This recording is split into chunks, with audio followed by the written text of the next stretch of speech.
The 50-year-old went missing 8 days ago while hiking between Mansfield and Mount Buller. He was last seen here at Tomahawk Hut, where he left a message in the logbook. Police scaled back the search on Friday. With more snow on the way, the decision's been made to shut off the area for the winter. The family thanked the search and rescue teams, who faced what they say were some of the toughest conditions they've ever encountered. In a word, horrible. As bad as they get.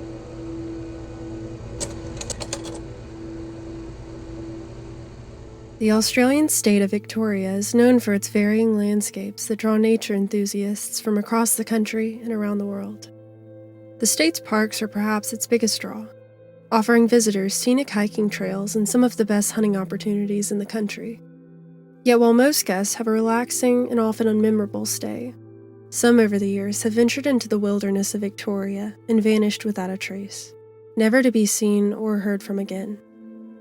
Today, we will be telling two of these stories, beginning with the case of Warren Meyer.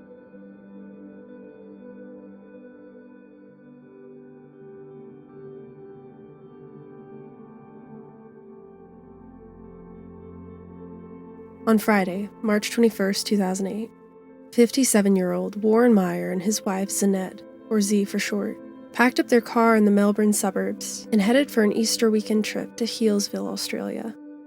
The town of about 7,000 is situated to the west of Yarra Ranges National Park, a nearly 200,000-acre span of wilderness located in Victoria's Central Highlands. The park has been described as a haven for walkers and nature enthusiasts, and is well loved for its scenic views and famous mountain ash trees, some of which are the tallest in the world. The Meyers, along with several of their friends, were staying at the Badger Creek Caravan Park. On the second night of their trip, Warren told his friends over dinner that he was planning a hike for Easter morning, and added that his wife may or may not join him.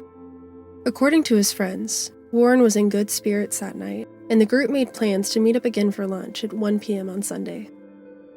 Around 7 a.m. the next morning, Warren woke up and started getting ready for his hike.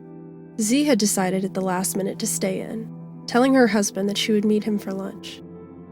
Warren said that he was going to Dom Dom Saddle, a part of Yarra Ranges that he had some level of familiarity with, and said that he wouldn't take more than 3 or 4 hours. After eating and showering, Warren put on a t-shirt, light shorts, and a pair of walking shoes, and grabbed his backpack, which contained a map of the area, a handheld GPS, a mobile phone, and some food. At about 7:45, he said goodbye to his wife, climbed into a station wagon, and drove to the Dom Dom Saddle parking lot, where he then turned off his car, blocked its doors, and set out for his hike. Several hours later, Z and her friend showed up to the RAVC club for lunch, fully expecting Warren to already be there. However, he was not, and his car was nowhere to be found. Z seemed to give him the benefit of the doubt, hopeful that her husband was simply taking longer than expected. Yet hours began to roll by, with no sign of Warren and no answer to her calls.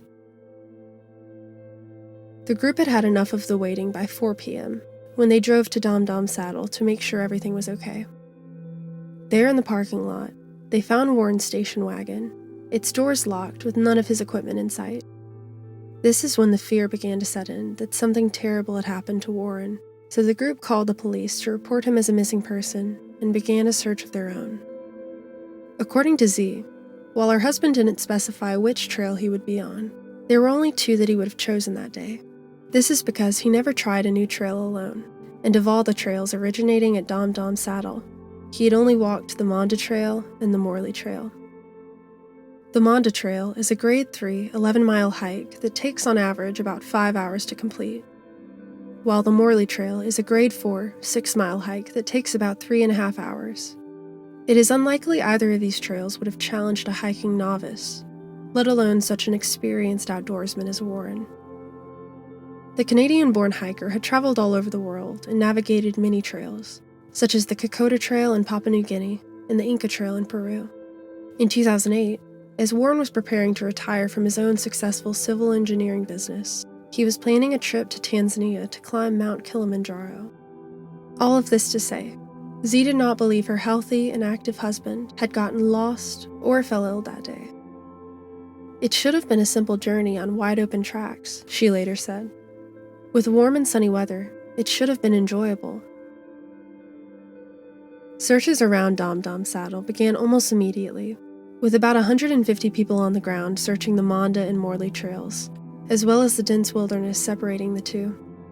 Departments assisting the effort included Victoria Police Search and Rescue, State Emergency Services, the County Fire Authority, Parks Victoria, and Melbourne Water. Despite all of this assistance, night fell without any sign of Warren. Over the next 5 days, searchers on horseback and motorcycle combed through the area to no avail, and sniffer dogs brought onto the trail detected nothing of Warren. Aerial searches were also utilized, and officials tried to electronically track the cell phone he had with him, although these attempts were futile. 5 days later, on March 28th, the search was suspended by Victoria Police after doctors in Melbourne concluded that Warren may have become incapacitated, and that the chance of survival beyond March 28, 2008, was small to negligible. Throughout this whole ordeal, Z. Meyer and the 2 children she shared with Warren, Renee and Julian, were in complete shock that something like this could happen to their family. They never imagined that Warren would go missing on one of his riskier hikes, let alone on a walking trail in an area so familiar to him. From the beginning, the Meyers have held the belief that something nefarious happened to Warren on the trail, and have criticized the authorities responsible for his case for simply treating it as one of misadventure. The impression was that you were reporting nothing more than a missing bike, and that has angered us like you wouldn't believe, because this was a valuable human being who went missing in mysterious circumstances. It's true that some leaders believed Warren had gotten himself into trouble, and were dismissive of any possibility of foul play. However, one of the theories brought up most often in the early days of the search was that Warren had been killed in a hunting accident. As of 2008, there were about 14,000 licensed deer hunters in Victoria. In the decade preceding Warren's disappearance, 2 people in Victoria were killed in hunting accidents after they were struck by stray gunfire. About the Dom Dom Saddle area, Detective Stuart Walls said, "It is an area that is popular with hunters, and certainly locals have mentioned that on the previous day, there had been larger than normal gunfire in the area. But if it did happen, you would expect there would be some sign, and that's the baffling thing. There's just nothing." It would be years before more information was released about this gunfire heard in the area over Easter weekend. In 2021, the ABC was able to contact the man that made that report in 2008. Craig McDermott said that he had taken his family to their vacation home in Yarra Ranges for the Easter holiday, and that on the afternoon of the 22nd, the day before Warren went missing, they were suddenly startled by military-style gunfire coming from the direction of the Monda Trail. There was no pattern to it. It was madman shooting, he said. Craig told the ABC that he grew up hunting, and based on his own knowledge of guns, the gunfire indicated between 2 and 4 shooters with high-powered, high-caliber semi-automatic weapons. They're military weapons, he continued. That's what they are, and they serve no purpose for hunting. Early the next day, at about 8:30, Craig said his children were outside on an Easter egg hunt when the shooting started up again, prompting them to quickly take shelter indoors. There was a good 2.5–3 hours of constant shooting, just mad shooting at anything. Craig estimated that he heard up to 200 shots fired in those few hours. Craig later went into the woods himself and found an abandoned campsite, with trash littered around as though someone had left in a hurry. "I think these guys, these weekend cowboys, they were just shooting like madmen, and one of those bullets struck Warren. Or they saw something move, and they've taken a shot, thinking it was a deer or something like that. They've said, 'We shot a man,' and they've panicked." This campsite was found only about 700 feet from Warren's parked car, and Craig said that although he immediately reported what he found to police, it took 7 months for an officer to come take his statement.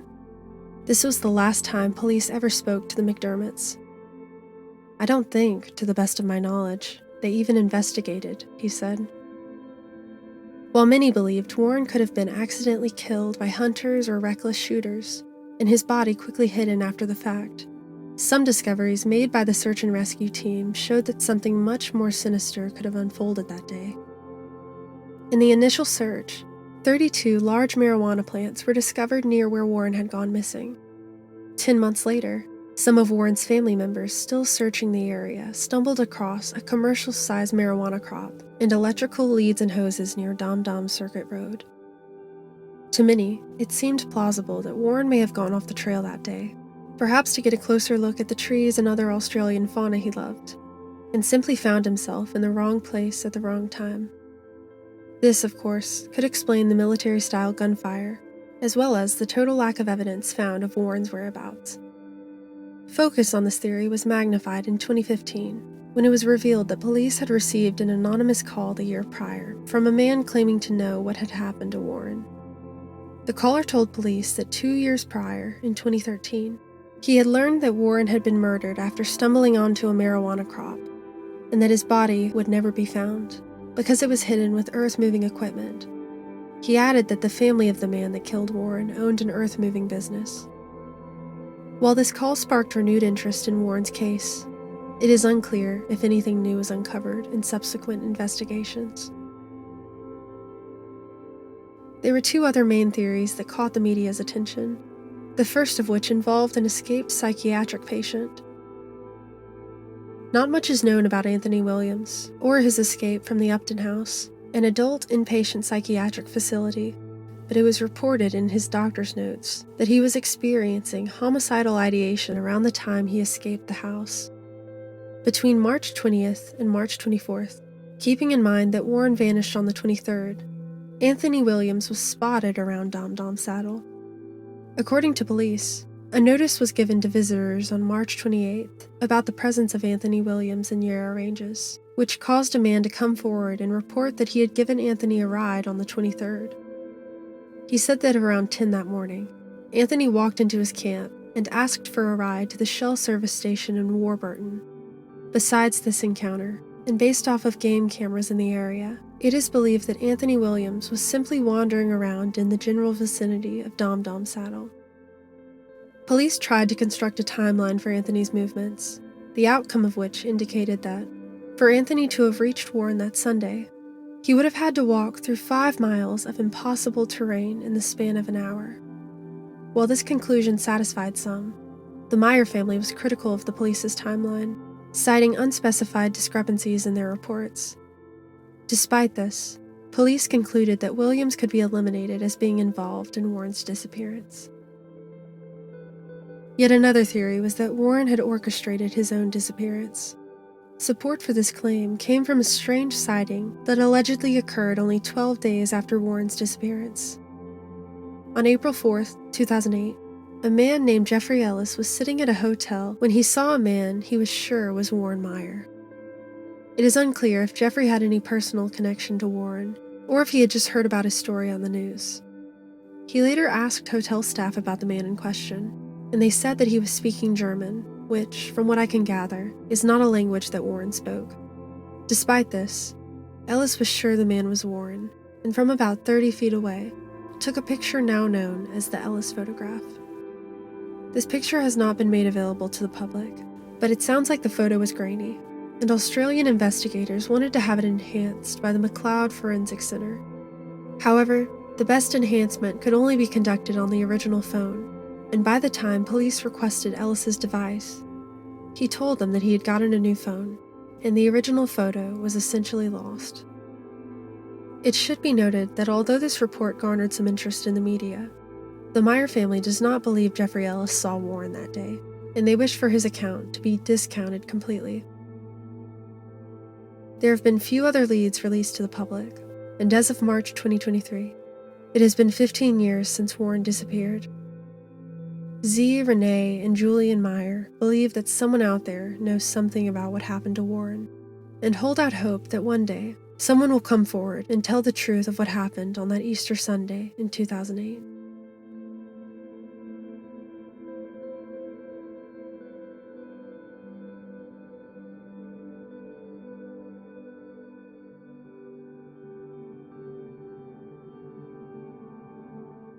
On the morning of Saturday, June 4th, 2011, 50-year-old David Prideaux left the home that he shared with his wife and 2 children in the suburbs of Melbourne and drove about 2 hours northeast to Mansfield, a small town surrounded by both Yarra Ranges and Alpine National Park.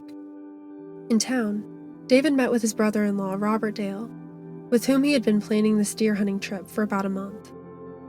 When they met in town around noon, they moved Robert's gear into David's Land Cruiser and headed out towards Tomahawk Hut, a small shelter originally built by the Forest Commission in 1927. This would be their base for the next several days. While Robert was somewhat familiar with this area, having visited it 15 years prior, it appears that David had never traveled to the region. Rob and David arrived at the hut sometime around 1:30 that afternoon, and after signing the guest book, they unpacked their gear and split up to scout the area for the day ahead. Shortly before nightfall, the two met back at the shelter, and after eating dinner and discussing their plan for the day ahead, they went to sleep at 10:30. By 6 o'clock the next morning, the two were packing up their rifles and ammunition, and David was loading his backpack with a GPS device, an ultra-high-frequency radio, a thermos of coffee, and some energy bars. It should be noted that neither man brought along a map of this area. At 7:45 a.m., they put on their camouflage thermal coats, with David donning a high-visibility orange hat, and headed out on foot, walking north for about 100 yards until they reached a fork in the road. On the right, the path led into a valley, while the left led up a knoll along Buckland Spur track. The two men were well aware of the danger of being caught in each other's crossfire, so Rob chose the trail on the right, while David hiked up the left. Their conversation leading up to this point was ordinary, and hardly memorable. The last thing Rob remembers David saying was how warm his new thermals were. And just like that, the two went their separate ways, agreeing to meet back at Tomahawk Hut for lunch, but not establishing exactly what time they should expect each other back. As Rob embarked on what would become several hours of an unsuccessful hunt, he recalled hearing what sounded like 2 dirt bikes on the main road, headed towards their shelter. He stopped to listen, worried about thieves, but the sound continued until he could no longer hear it. Rob said he heard nothing else on his hunt. At around 11:30 a.m., Rob returned to the shelter empty-handed and found that David had not arrived back.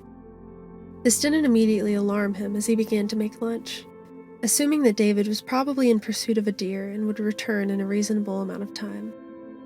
However, the hours began to roll by, and at 4:30 p.m., Rob started to make radio calls over several channels, none of which were answered by David. As evening drew closer, Rob became increasingly worried, as they had agreed to collect firewood together before sunset. Yet call after call was answered with radio silence, except for on one channel, which relayed unintelligible voices believed to be coming from the town of Mansfield. By 6 p.m., Rob had lit several torches and was walking on the main road, hoping to catch David's attention. He put his radio on scan and said, "If you can't respond by radio, shoot your rifle." In the ensuing hours, Rob would not hear a response over the radio, or hear any gunshots. At one point, Rob was able to get cell phone reception and tried calling David, but his phone just rang, always going to voicemail. It would be hours before he realized that David had left his phone locked in his car. Over 2.5 hours later, at about 8:45 p.m., Rob called the police and reported David Prideaux as a missing person. Police quickly began to make their way to Tomahawk Hut, in conditions that would later be described as atrocious. They finally arrived at the hut around 9:45 p.m., and after hearing Rob's story, questioned why he hadn't called them sooner. "What would I say?" he responded. "He didn't come back for lunch?" Rob told police that he hadn't fired his gun that day and reportedly wanted police to check it so as to avoid any suspicion.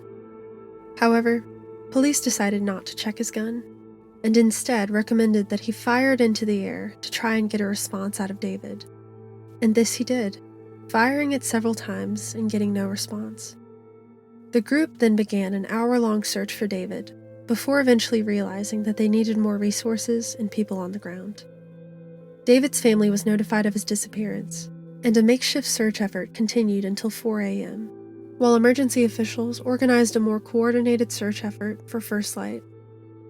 By 8:15 the next morning, a search and rescue team was on the ground. Searchers described the area as steep and a rugged mountain terrain, with rocky cliff and escarpment features in some areas, and added that the majority of the landscape was covered in thick and entangled vegetation. As the day went on, departments that came to aid in the search included Victoria Police Air Wing, State Emergency Services, and Victoria's Bush Search and Rescue Team, along with many of David's family and friends. Despite these efforts, the sun rose and set on June 6th without any sign of David. Over the next several days of searching, weather conditions in the area continued to worsen, and excessive fog and snow limited the visibility of searchers. Additionally, sniffer dogs brought to the area detected nothing of David. After 5 days of searching, with no sign of David found, Victoria Police called off the search. From the beginning of the search for David Prideaux, rumors swirled among the public and in the media. Some were expected, such as the theory that David had some sort of medical emergency and may have fallen and been obscured by the thick vegetation of the forest floor. But continued searches in September, October, and November turned up no sign of David or any of his supplies. Additionally, David was described as being in good health, and it doesn't appear that David had any pressing medical issues. Yet another theory put forth by some was that Rob had accidentally shot David and hid his body before calling police. Vice reporter Julian Morgans actually met with Rob Dale and asked if he had anything to do with David's disappearance. No, he responded, and the police asked me the exact same thing. I told them that if I'd shot Hubble, I'd have been the first person in Mansfield turning myself in. There was also the theory that David had been accidentally killed by other hunters. However, Rob never heard gunshots that day, and police have never found any evidence that this could have occurred. Yet the most bizarre theory in this case concerned David's profession as the boss of Bar 1 prison. It's at this point that I must recommend you read the article, The Man Who Wasn't There. This resource was extremely helpful in researching David's story and this particular aspect of his case. But to quickly summarize, about a year before David Prideaux disappeared, an inmate at the prison he oversaw was murdered by another inmate. Carl Williams was an infamous drug trafficker and hitman in Melbourne, who after being given a life sentence at Bar 1, became an informant to police, and therefore was supposed to be under informant protection. But when police found Williams dead in 2010, questions began to arise about the information he had provided to police, and David Prideaux in particular. A rumor began to spread that at the time of David's disappearance, he possessed a CD which held sensitive information provided by Carl Williams about his former associates. This prompted some to believe that certain individuals would have had a motive to kill David and intercept the CD. However, much of this appears to have been simply rumor, as David's wife and colleagues have all denied the existence of such a CD. In July of 2014, the Coroner's Court of Victoria declared that David had likely died from a major medical event or a serious accident that caused him to be incapable of movement or communication. As of March 2023, it has been nearly 12 years since anyone has seen or heard from David Prideaux, and none of his belongings have ever been found. The cases of Warren Meyer and David Prideaux are equally puzzling. Both men appear to have had no reason to run away from their lives, and enough experience to have gotten themselves out of the wilderness safely. Both men carried equipment that could have drawn the attention of searchers, but as far as we know, neither used their supplies. It seems only logical then to assume that their disappearances were purposeful, whether orchestrated by themselves or by those that wished them harm. Yet nothing can be said with complete certainty, as most of these theories have little to no evidence to back them up. At the end of the day, pushing aside all of the rumors and speculation, there are two families that have been hurt by the disappearance of their loved one. So if you have any information that could help investigators find Warren Meyer or David Prideaux, I highly recommend that you contact the agencies linked in the description. Thank you so much for watching this video, and of course, I would love to hear your thoughts on these two unsolved cases. If you have any stories or topics you would like me to cover in the future, feel free to send me an email or comment it down below, and I would love to look into it. I hope you all have a blessed day, and as always, stay safe.